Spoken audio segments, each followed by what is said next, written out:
two white islands underneath the splashing waves of my eyelids on the shore of my iris. I said that these pupils were serene and clear, so I peered into my reflection and I remembered where I had come from. I saw my brow creased with premature wrinkles, the children of too many disappointments to count, frolicking around my face deep set, reminders written in flesh telling stories of contorted facial expressions that stayed knotted on my face, knotted on my face, knotted on my face long enough that they didn't come out anymore. And I remember I saw a hairline that spoke of conformity, of 7th grade baldness, because why take your child to the barbershop, said my mom, when you can do it yourself. Spoke of insecurities because my mother's shape up wasn't as sharp as everyone else, as sharp as everyone else, as sharp as everyone else. Rhythm in my head whispering to me, be like everyone else, think like everyone else, walk like everyone else talk.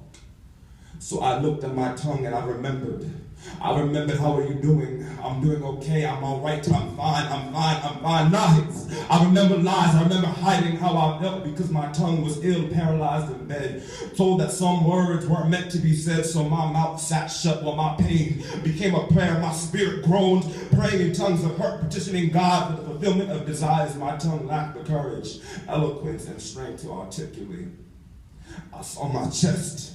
See, I remembered my heartbeat on my ribcage was like a man on death row rattling the bars of his jail cell. I remember agony amplified the thumped up into a heartbeat in my heart until my bones rattled in my flesh. I remember how it felt to be weak, how it felt to take a plastic knife to your wrist because you didn't have the courage to let your skin taste real metal. Seizures in my bed, my body shaking with the rat-tat-tat-tat, my Satan saying, boy, you aren't good enough.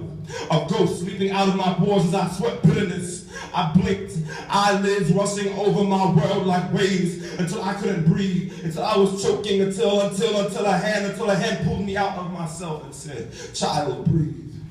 I opened my eyes, I remembered. I saw God. Yea, though I walk through the valley of the shadow of death, I shall fear no evil. I opened my eyes and I saw truth.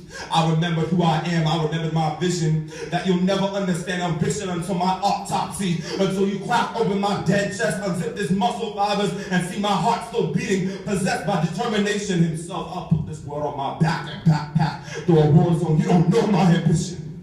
I remember the tongue given to me by God Almighty to speak life. I remember the creases of my hands through which rivers of inspiration flow. I remember my pain that God had called me out of, and it reminded me that my name was joy. That would be absurd for a brother who carries happiness in his name to write it on a tombstone 60 years too early because he gave up. I remembered unwritten stories and peace and laughter. And I remember God in his throne room putting his hand into the depths of the sea, saying, child, breathe. Child, breathe. Child, breathe.